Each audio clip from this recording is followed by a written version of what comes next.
يا حبيب الله الصلاة والسلام عليك يا شافي المذنبين الصلاة والسلام عليك يا رحمة للعالمين الحمد لله الذي جعل الشمس والقمر بحسبان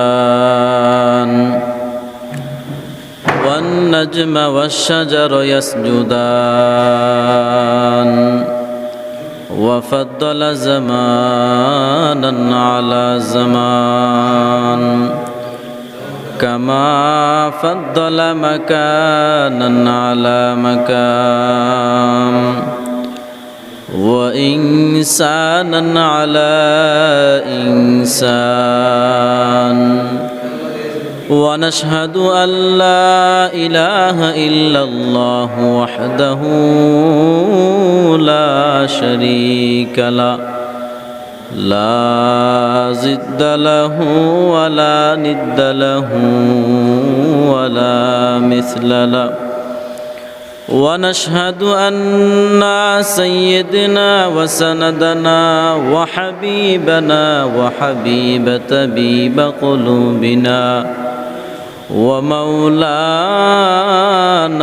محمدا عبده ورسوله صلى الله تعالى عليه وعلى آله وأصحابه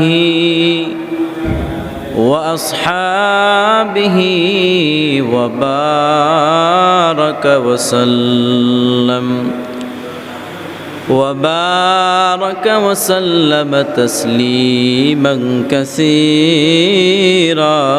كثيرا وداعيا إلى الله بإذنه وسراجا منيرا أما بعد فأعوذ بالله من الشيطان الرجيم أو كما قال عليه الصلاة والسلام لو كان بعدي لكان عمر صدق الله مولانا العظيم وصدق رسوله النبي الحبيب الكريم ونحن على ذلك من الشاهدين والشاكرين والذاكرين والحمد لله رب العالمين اللهم صل على سيدنا ونبينا وشفيعنا وحبيبنا ومولانا محمدا عبده ورسوله दुनिया में हो दुनिया का तलबगार नहीं हो दुनिया में हो दुनिया का तलबगार नहीं हो बाजार से गुजर हो खरीदार नहीं हो बाजार से गुजर हो खरीदार नहीं हो मकबूल है शाहजहां काबिल तो बहुत है मकबूल है शाहजहां काबिल तो बहुत है आईना के मानंदे तो नहीं दिल तो बहुत है आईना के मानंदे तो नहीं दिल तो बहुत है لا ضد ولا ند ولا حتى لمولى الآن كما كان ولو يلقى زوالا الآن كما كان ولو يلقى زوالا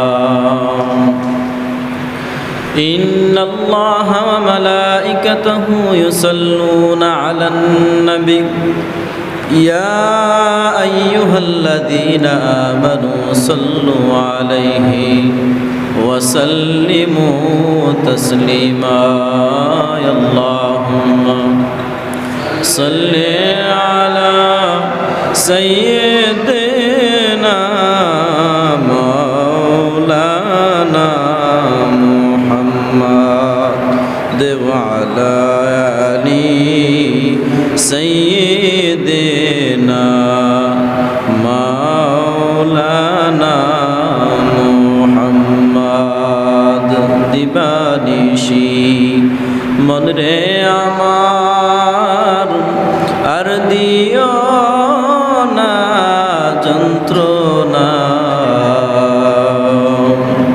ধনে যদি হইতাম ধনী যাইতাম সোনার মদিনায় আল্লাহুম্মা সাল্লি আলা সাইয়্যিদিনা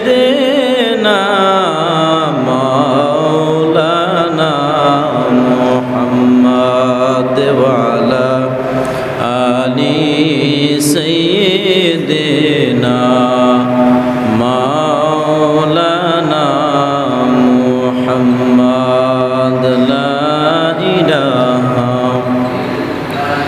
ইল্লাল্লাহু লা ইলাহা ইল্লাল্লাহু লা ইলাহা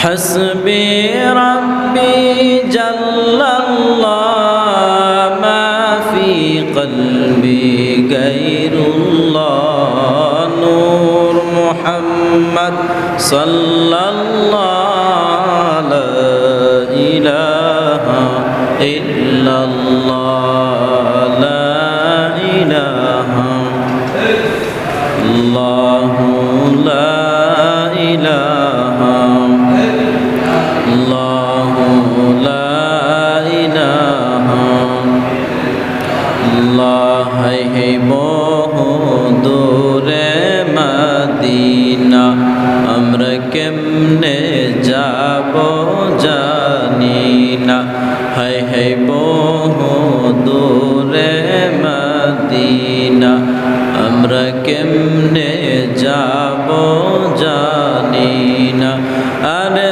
দয়াল আল্লাহ দয়া কর দয়াল আল্লাহ দয়া কর ফোরাও মনের বাসনা লা ইলাহা ইল্লাল্লাহ লা ইলাহা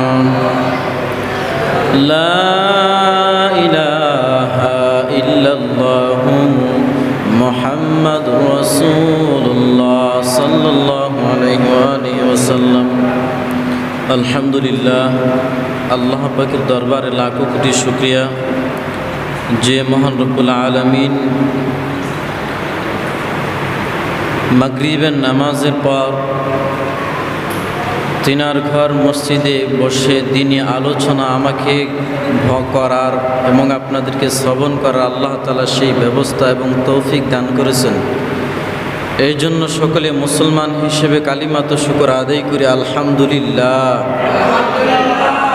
লাখো কোটি দুরুদ সালাম সরকার দু আলম নবী সৈয়দনা মুহাম্মদুর রাসূলুল্লাহ সাল্লাল্লাহু আলাইহি ওয়াসাল্লামের প্রতি।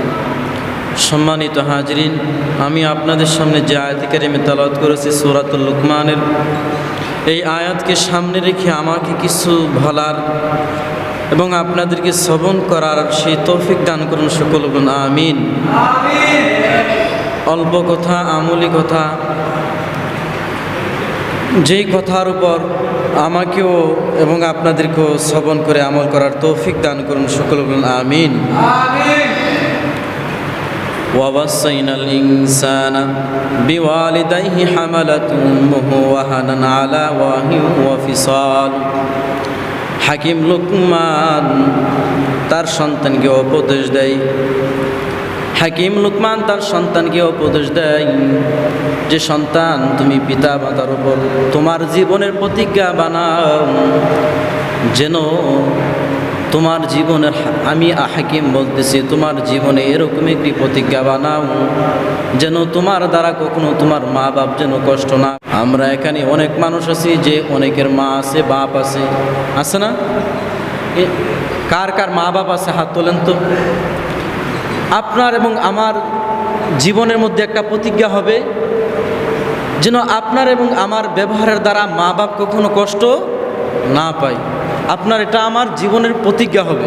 হাকিম লুকমান যেরকমভাবে তার সন্তানকে বলতেছে, সন্তান তোমার জীবনের যেন প্রতিজ্ঞা হবে, তোমার জীবনের যেন একটা হিম্মত হবে যেন তোমার দ্বারা কখনো তোমার মা বাপ কষ্ট না পায়। হাকিম লুকমান যে এরকমভাবে তার সন্তানকে উপদেশ দিয়েছেন। আমাদেরও দুনিয়ার মধ্যে অনেকের মা নাই, অনেকের বাবা নাই। আমাদের জীবনের প্রতিজ্ঞা হবে যেন আমাদের ব্যবহারের দ্বারা আমাদের মা বাপ কখনো কষ্ট না পায়। যে মা বাপকে যদি কষ্ট দেয় আল্লাহ তাআলা নারাজ, লেজার রব্বি লেজার ওয়ালিদাইন, যে মা বাপকে কষ্ট দিলে আল্লাহ তাআলা স্বয়ং নারাজ, মা বাপও নারাজ, মা বাপ নারাজ তো আল্লাহ তাআলা নারাজ। সুতরাং আমরা এরকম নিয়ত করব হাকিম লুকমানের সন্তানের মতন, যেন আমাদের জিন্দগির মধ্যে যেন কারো মা বাবার আমাদের ব্যবহারের কারণে কষ্ট না পায়। মুহতারাম হাজরিন, আমি যে আয়াতে কারিমা তেলাওয়াত করেছি হাকিম সূরাতুল লুকমানের, যে হাকিম লুকমান তার সন্তানকে অনেকগুলো এই কোরআন তেলাওয়াতের মধ্যে, এই সূরা লুকমানের মধ্যে অনেকগুলো উপদেশ দিতেছেন যে সন্তান, শুধু কি তাই তুমি তোমার জীবনের প্রতিজ্ঞা বানাইবা? শুধু তাই নয়, হাকিম লুকমান সামনে আরও অনেকগুলা পণের কথা বলতেছেন যে তোমার জীবনের পণের কাজ হবে, শুধু এটা নয়, তোমার জিন্দেগির মধ্যে পণের কাজ হবে। আর ওগুলো আমি বলতেছি। হাকিম লুকমান যেন এরকমভাবে বলতেছেন যে মা বাবার, যে তোমার জীবনের যেন এরকম প্রতিজ্ঞা বানা যেন কষ্ট না হয়। মুহতারাম হাজরিন, মা বাবা যেন কষ্ট না পায়, যে মা বাবা যেন কষ্ট না পায়। যদি কোনো সন্তান যদি তার ব্যবহারের দ্বারা মা বাবা যদি কষ্ট না পায়, তার জবানটা আল্লাহ তাআলার কাছে অনেক দামি হয়ে যায়। এই জন্যই তো নবী করিম সাল্লাল্লাহু আলাইহি সাল্লামের কাছে ওয়াইস আল কুরনি চিঠি পাঠাইছেন, হে পয়গম্বর, আমি আপনার সাথে দেখা করতে চাই। নবী আরবি সাল্লাল্লাহু আলাইহি সাল্লাম বলেছেন যে তোমার মা অসুস্থ, তুমি তোমার মার কাছে থাকো, আমার কাছে আসার দরকার নাই। তুমি তোমার মার যদি খেদমত করো তাহলে ওইখানে তুমি জান্নাত পেয়ে যাবে। সুবহানাল্লাহ। যখন নবী আরবি সাল্লাল্লাহু আলাইহি সাল্লাম এরকম কথা বলেছেন, দেখেন মা বাবার খেদমতে ওয়াসাল করনি হাজির হওয়ার কারণে তার জবানটা আল্লাহ তাআলার কাছে এত দামি হয়ে গেছে, তার সম্মান আল্লাহ তাআলা এত বৃদ্ধি করে দিয়েছেন। নবী আরবি সাল্লাল্লাহু আলাইহি সাল্লাম ইন্তেকালের পূর্বে নবীর একটা জুব্বা, একটি জামা ওমর রাদিয়াল্লাহু তাআলা আনহুর কাছে দিয়ে গেলেন। ওমরকে নবী করিম সাল্লাল্লাহু আলাইহি সাল্লাম বললেন, ওমর, যে আমি ইন্তেকালের পর মদিনার মধ্যে এরকম একজন পাগল আসবে যার নাম হবেন ওয়াসাল করুনি, যে নাকি আমার প্রেমে পাগল হইয়া আমার খেদমতে হাজির হইতে চাইতেছিলেন, কিন্তু আমি তার মার শরীরে অসুস্থ বিদায় আমি তার মার কাছে, তার মার খেদমতের জন্য আমি তাকে নিষেধ করেছিলাম আমার কাছে আসার জন্য। আমি যখন ইন্তেকাল করব ওয়াসাল করুনি আমাকে খোঁজার জন্য মদিনার মধ্যে আসবেন। যখন মদিনার মধ্যে আসি আমি, আমাকে যখন পাইবে না, তার অন্তর তো আর সইবে না যে নবীর জন্য ইসলাম গ্রহণ করলাম, দিন গ্রহণ করলাম। ওই নবী আরবি সাল্লাল্লাহু আলাইহি সাল্লাম দুনিয়ার মধ্যে নাই।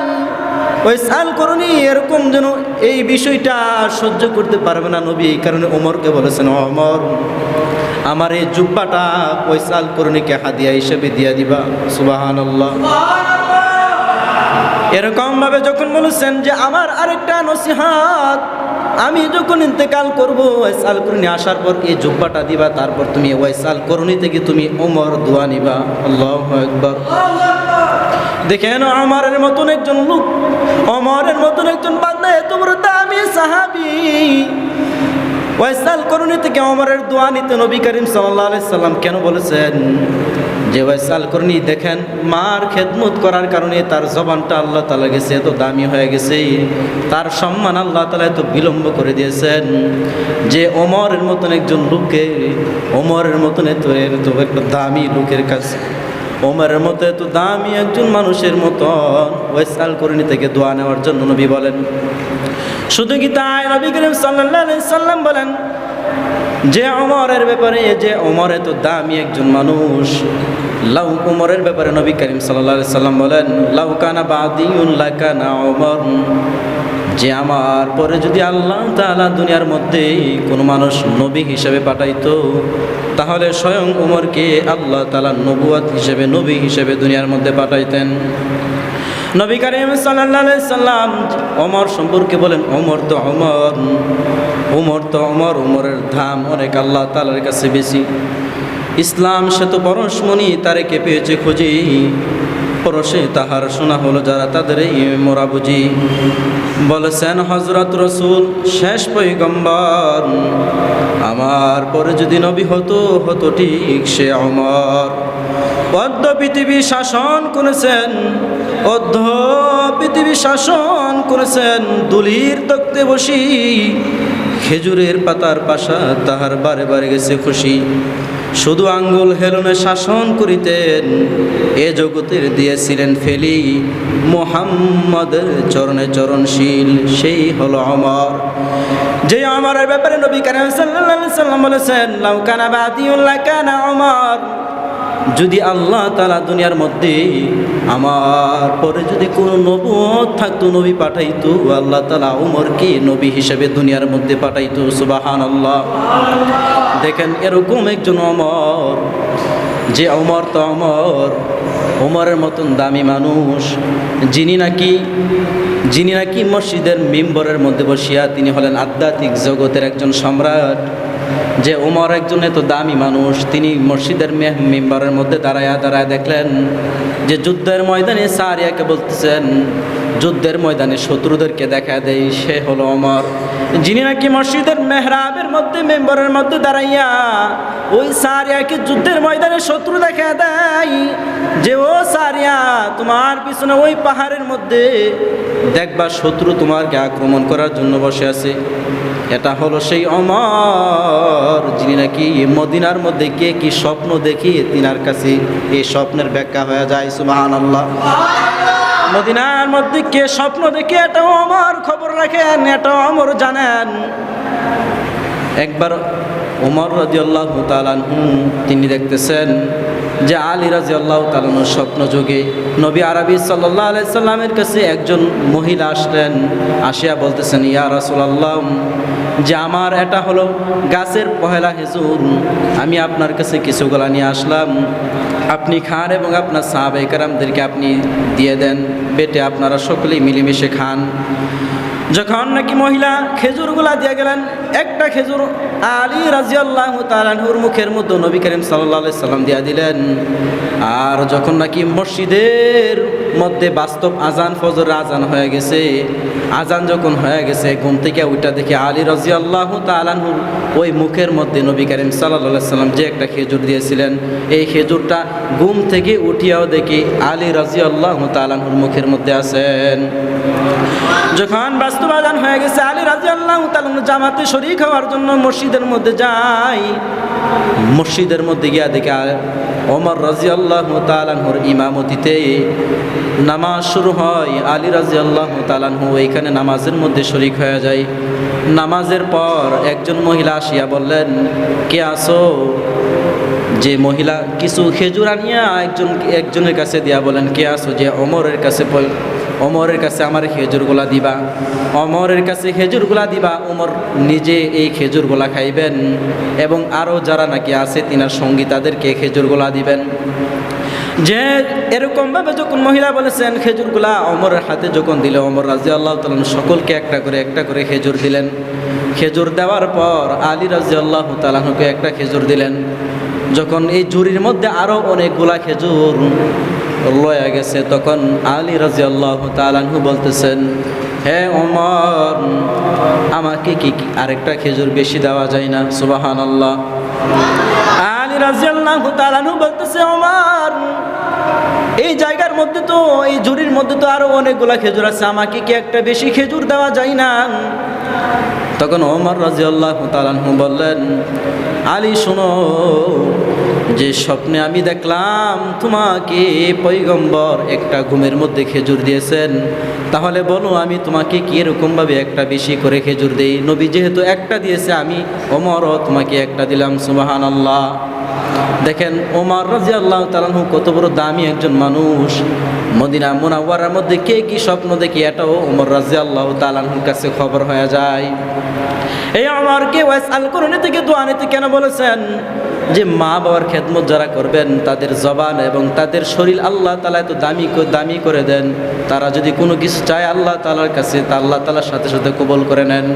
শুধু কি তাই, যে হাকিম লুকমান তার সন্তানকে যখন আরও কয়েকটা পণের কথা বলতেছেন, তার মধ্যে যখন মা বাবার খেদমতের পরের কথা যখন বলতেছেন, যে সন্তান, ইয়া বুনাইয়া তুমি সলাহ ওয়া'মুর বিল মারুফি ওয়ানহা আনিল মুনকার ওয়াসবির আলা মা আসাবাক ইন্না যালিকা মিন আজমিল উমুর। হাকিম লুকমান তার সন্তানকে বলতেছেন, সন্তান, নামাজ কায়েম করো। নামাজ কায়েম করা কাকে বলা হয়? হাকিম লুকমান তার সন্তানকে বলতেছেন, সন্তান, নামাজ কায়েম করো। নামাজ কায়েম করা কাকে বলা হয়? ওয়াক্ত মতো নামাজ পড়া। আল্লাহ তাআলা কোরআনে আরও বলেছেন, ইন্নাস সালাতা কানাত আলাল মুমিনিনা কিতাবাম মাওকুতা। ওয়াক্ত মতো নামাজ পড়া, নামাজের যেই মাসাইল আছে এগুলা সঠিকভাবে সময় মতো সঠিকভাবে জেনে শুনে সময় মতো নামাজ আদায় করা, এটাকে বলা হয় ওয়াক্ত মতো নামাজ পড়া। নামাজের প্রত্যেকটা মাসাইল সবগুলা ঠিক করিয়া ইতমিনানের সাথে ধীরস্থিরে নামাজ পড়া, এটাই হলো নামাজ কায়েম করা। ও মুসলমান, আপনার আমার জীবনে প্রতিজ্ঞা হবে যে হাকিম লুকমানের সন্তানের মতন যেন আপনার আমার জবানের দ্বারা কখনো মা বাবা কষ্ট না পাই, আর যেন দ্বিতীয়ত নামাজ কায়েম করো। হাকিম লুকমান তার সন্তানকে আরও কয়েকটা পণের কথা বলতেছেন, হে সন্তান, নামাজ কায়েম করো, সৎ কাজের আদেশ দাও। তুমি নিজে সৎ কাজ আমার থেকে জানতেছো এবং সৎ কাজের আদেশ করো। যেটা বলতেছিলাম যে নামাজ কায়েম করো, নামাজ কায়েম করো। আমরা তো এখন নামাজ কিভাবে কায়েম করব? তিনি বাজারের মধ্যে গেলেন, বাজারের মধ্যে গিয়া রাজমিস্ত্রি আনার জন্য বাজারের মধ্যে গেলেন। বাজারের মধ্যে গিয়া রাজমিস্ত্রি খুঁজতেছেন। আবু আল্লাহ নামক বান্দা যখন রাজমিস্ত্রি খুঁজতেছেন, তিনার বাড়ির মধ্যে দেওয়াল ভেঙে গেছে, দেওয়ালটা মেরামত করার জন্য একজন রাজমিস্ত্রি খুঁজতেছেন। যখন নাকি বাজারের মধ্যে গিয়া বলতেছেন, কেউ কি রাজমিস্ত্রি আসো, আমার বাড়ির মধ্যে কাজ করার জন্য কেউ কি আসো? তখন এক লোক বলতেছে, আবু আল্লাহকে বলতেছেন যে আপনি বাজারের ওই মোড়ের মধ্যে যান, বাজারের এক মোড়ের মধ্যে গিয়া দেখবেন এক সৎবান ব্যক্তিকে পাইবেন, যিনি নাকি কারোর সাথে কোনো খারাপ ব্যবহার করে না, কারোর সাথে কোনো খারাপ কথা বলে না, সর্বক্ষণ শুধু কোরআন তেলাওয়াত করে। সুবহানাল্লাহ। যে আবু আল্লাহ নামক বান্দা এই কথা শুনিয়া যে দৌড়াইয়া সামনে গেলেন, সামনে যাওয়ার পর গিয়া দেখলেন যে ওই লোকটা তিনি কারোর সাথে কথা না বলিয়া তিনি শুধু কোরআন তেলাওয়াত করতেছেন। যতক্ষণ পর্যন্ত কাজ না পাই তিনি সর্বক্ষণ শুধু কোরআন তেলাওয়াত করেন, কোরআন তেলাওয়াত করেন। যখন কাজ পাইবেন তখন কোরআন তেলাওয়াত বন্ধ করিয়া কাজের মধ্যে যাই। তখন আবু আল্লাহ নামক বান্দা তিনি গিয়া বলতেছেন, ভাইজান আপনি কি রাজমিস্ত্রি নাকি? বলতেছে, হ্যাঁ আমি রাজমিস্ত্রি। বলতেছে, আমার বাড়ির মধ্যে একটি দেওয়াল ভেঙে গেছে, দেওয়ালটা মেরামত করতে হবে, সুতরাং আপনি কি আমার সাথে লইবেন? বলতেছে, হ্যাঁ অবশ্যই, তবে যাওয়ার আগে আমার কিছু শর্ত আছে, শর্তগুলো আপনার পালন করতে হবে। যদি শর্তগুলো মানেন তারপর আমি আপনার বাড়ির মধ্যে কাজ করতে যাইব, তাছাড়া যাব না। বলতেছে, কি শর্ত? আবু আল্লাহ নামক বান্দা বলতেছেন, কি শর্ত আপনি বলেন? বলতেছে, বর্তমান যে রাজমিস্ত্রির রোজ হলো 2 টাকা, আপনি আমাকে 2 টাকা দিবেন না, আপনি আমাকে দিবেন 1 টাকা। আমি 1 টাকা আপনার কাছ থেকে নেব না, শুধু 1 টাকা নিব, 2 টাকা নিব না। কেন? বলতেছে যে যখন আর দ্বিতীয়বার বলতেছেন যে পাক না পাকের মাসালা আছে, যখন নাকি আজান হয়ে যাবে তখন আমি কাজ ফালাইয়া আমি আমার মালিকের সেজদার মধ্যে লুটায় পড়ব। সুবহানাল্লাহ। যদি আপনি এই শর্তগুলা মানতে পারেন, যদি আমাকে নামাজের জন্য সময় দিতে পারেন, তাহলে আমি আপনার বাড়িতে কাজ করার জন্য যাইতে পারি, তাছাড়া আমি যাব না। যে এরকমভাবে যখন বলতেছে যে এরকম নিয়ত যারা করে, যারা নাকি বলে যে আগে আমার নামাজ পরে আমার সব কিছু, এরকম নিয়ত যারা করে, আল্লাহ তাআলার কুদরতিভাবে আল্লাহ তাআলা তাদের রিজিক আল্লাহ তাআলা বিলম্ব করে দেন। সুবহানাল্লাহ। শুধু কি তাই, ওই হাসান বসরি রহমাতুল্লাহি আলাইহি তিনার যুগের মধ্যে যে এক দোকানদার আছেন, যে এই দোকানদার তিনি সারাদিন দোকানদারি করেন, নামাজের সময় হলে নামাজে যান। যে তিনি হাসান বসরি রহমাতুল্লাহি আলাইহির কাছে বায়াত হলেন। বায়াত হওয়ার পর তিনি বললেন, ও হাসান, আপনি আমাকে কিছু নসিহত করে দেন, যেন এই নসিহতের উপরে যেন আমি অটল থাকতে পারি, যেন চলতে পারি। তখন হাসান বসরি রহমাতুল্লাহি আলাইহি কয়েকটা নসিহত করলেন। যে যখন বায়াত হলেন, বায়াত হওয়ার পর নসিহত করলেন যে সর্বপ্রথম নামাজ পড়বা, নামাজ কখনো তুমি কাজা করবা না, ওয়াক্ত মতো নামাজ পড়বা। তারপর বলতেছে হজের সময় হলে যদি হজ তোমাদের উপর ফরজ হয়, হজের টাকা যদি তোমার উপরে থাকে, জমা থাকে, তাহলে তুমি হজ করবা। জাকাত দেওয়ার মতো সামর্থ্য থাকলে জাকাত দিবা। তারপর হজ করার সম্মত থাকলে হজ করবা, সৎ পথে চলবা, মিথ্যা কথা কখনো বলবা না। যখন হাসান বসরি রহমাতুল্লাহ আলাইহি এরকমভাবে কথা বলতেছেন, যে এরকম যখন নাকি এই সুন্দরভাবে পরামর্শ দিলেন যে এরকমভাবে চলবা, ওই লোকটা, দোকানদারি লোকটা, তিনি আবার তিনার বাড়ির মধ্যে চলে গেলেন। পরের দিন যখন নাকি দোকান, তিনি সারাদিন সকাল থেকে দুপুর পর্যন্ত বসে আছেন। সকাল থেকে 12টা পর্যন্ত তিনি যখন নাকি দোকানের মধ্যে বসে আছেন, তিনার দোকানের মধ্যে একজন কাস্টমারও আসে না। তিনি মন খারাপ করেন না, তিনি আল্লাহ তাআলার দিকে তাকিয়ে আছেন, আল্লাহ তাআলার উপরে ভরসা করে বসে আছেন যে আল্লাহ তাআলা রিজিকের মালিক, আল্লাহ তাআলা কোথায় থেকে ব্যবস্থা করে দিবেন তিনি ভালো জানেন। যে আল্লাহ পাক রব্বুল আলামিন ব্যবস্থা করে দেবেন, আমার কোনো চিন্তা নাই। তিনি যখন দোকানের মধ্যে বসে আছেন, যে তিনার পাশে যে ইহুদির দোকান আছে, ইহুদির দোকান থেকে সকলে কেনাকাটা করে মাল নিয়ে যায়। তিনার পাশে ইহুদির দোকান থেকে অনেক ইহুদি, 7-8 জন ইহুদি বাজার করিয়া ইহুদির দোকান থেকে চলে যায়। কিন্তু মুসলমান তিনার দোকানে কোনো মুসল্লি আসে না। যখন নাকি এরকমভাবে তিনি দেখলেন যে তিনার দোকানে কেউ আসে না, যখন আজান হয়ে গেছে, জোহরের যখন আজান হয়ে গেছে, তিনি দোকান বন্ধ করিয়া, দোকান যখন বন্ধ করতে চাইবেন, এমনি সময় একজন মুসলমান ভাই আসিয়া বলতেছে, ও দোকানদার ভাই, আপনি কি আমাকে কোনো কিছু দিতে পারবেন আপনার দোকান থেকে? বলতেছে, এখন আজান হয়ে গেছে, এখন আমি কোনো কিছু বিক্রি করতে পারবো না, তুমি এখন চলে যাও। কারণ তাকবীর ওলার সাথে আমার নামাজ ধরতে হবে গিয়া, আমি যদি এখানে সময় লস করি তাকবীর ওলার নামাজ পাইব না। শুধু কি তাই, তহারাতের মাসআলা আছে, আমার সঠিকভাবে ওযু ইস্তেনজা করতে হবে। যে এরকমভাবে যখন বলতেছে, দোকান যখন বন্ধ করিয়া তিনি ওই মুসলমানকে তাড়ায় দিলেন যে এখন বিক্রি করতে পারবো না, নামাজের সময় হয়ে গেছে।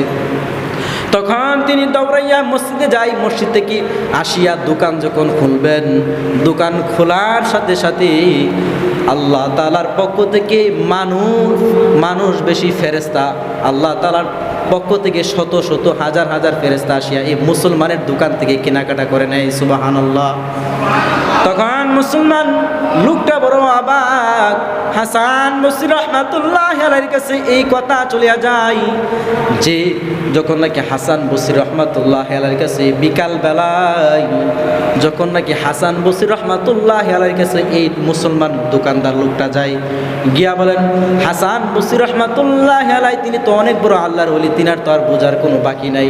হাসান বসরি রাহমাতুল্লাহি আলাইহি বলে, এই যুবক, তুমি যে নামাজ পড়তে গেছিলাম, যখন নাকি নামাজ পড়ে আসিয়া দেখলা, সাথে সাথে দোকান খুললা, তোমার দোকানের মধ্যে আজকে সবচাইতে বেশি বিক্রি হয়েছে, যেটা নাকি ওই তোমার পাশে যে ইহুদির দোকান আছে, ইহুদির দোকানে 1 মাসও তা বিক্রি হয় নাই। সুবহানাল্লাহ। হাসান বসরি রাহমাতুল্লাহি আলাইহি তিনি বলতেছেন যে তোমার দোকানে আজকে এই কিছুক্ষণ সময়ের ভিতরে, যে আধা ঘন্টা সময়ের ভিতরে যা কিছু বিক্রি হয়েছে, যত মালামাল বিক্রি হয়েছে, এই ইহুদি তার দোকানের মধ্যে এই 1 মাস কি 2 মাসের ভিতরে তা বিক্রি করতে পারে নাই। সুবহানাল্লাহ। কারণ কি? সময় মতো নামাজ, ওয়াক্ত মতো নামাজ, নামাজ কায়েম, যে আকিমিস সলাতা ইয়া বুনাইয়া আকিমিস সলাহ, যে হাকিম লুকমান তার সন্তানকে বলতেছেন, সন্তান যে তুমি কি করো, নামাজ প্রতিষ্ঠা করো, নামাজ কায়েম করো, ওয়াক্ত মতো নামাজ পড়ো, ইন্না সলাতা কানাত আলাল মুমিনিনা কিতাবাম মাওকুতা, যে তুমি কি করো, ওয়াক্ত মতো নামাজ পড়ো, যাহা কিছু হয়ে যাক না কেন, যত কিছু সম্পদ ছুটে যাক, কিন্তু নামাজ আজান হয়ে গেছে, মসজিদের আজান হয়ে গেছে, দৌড়ায় নামাজে যাও। দেখবেন এরকম যারা যাদের নিয়ত যে আগে আমার নামাজ, আল্লাহ তাআলা অটোমেটিক তাদের রিজিক আল্লাহ তাআলা বৃদ্ধি করে দেন। সুবহানাল্লাহ। তো মোহতারাম হাজিরিন, যে সময় অল্প, তো আপনাদের সামনে যে কথাগুলো বলেছি, এই কথাগুলো যেন আমাকে এবং আপনাদের সকলকে মানার তৌফিক দান করেন, ওয়াক্ত মতো নামাজ পড়ার। তারপর বেশি বেশি আল্লাহ তাআলার কাছে দোয়া করবেন যে আল্লাহ, যে আমাকে কি করুন, যে আল্লাহ তাআলার কাছে একটাই চাইবেন, ইয়া বুজুর্গ কো নেহি হামকো জরুরত গুনাম আপনা বানা হামকো খুদায়া, ইয়া আল্লাহ আমার এত বড় বুজুর্গ হওয়ার দরকার আছে, বুজুর্গ হওয়ার দরকার নাই, আমাকে শুধু কি করেন, গুনাহ মুক্ত জিন্দেগি দান করেন, আর আমাকে বেশি বেশি নেক আমল করার মতো তৌফিক দান করেন।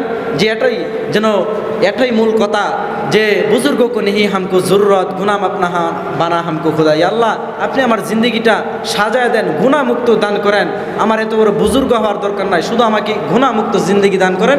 এটাই আল্লাহ তাআলা কাছে লাখো কোটি শুকরিয়া। আল্লাহ তাআলা যেন আমাদের সবাইকে অক্ষমতো নামাজ পড়ার তৌফিক দান করুন, এবং মা বাবার বেশি বেশি খেদমত করে যেন দুনিয়াতে জান্নাত কামাইতে পারে, আল্লাহ তাআলা সেই তৌফিক দান করুন। সকল বলুন আমিন। ওয়া আখিরি দাওয়ানা আনিল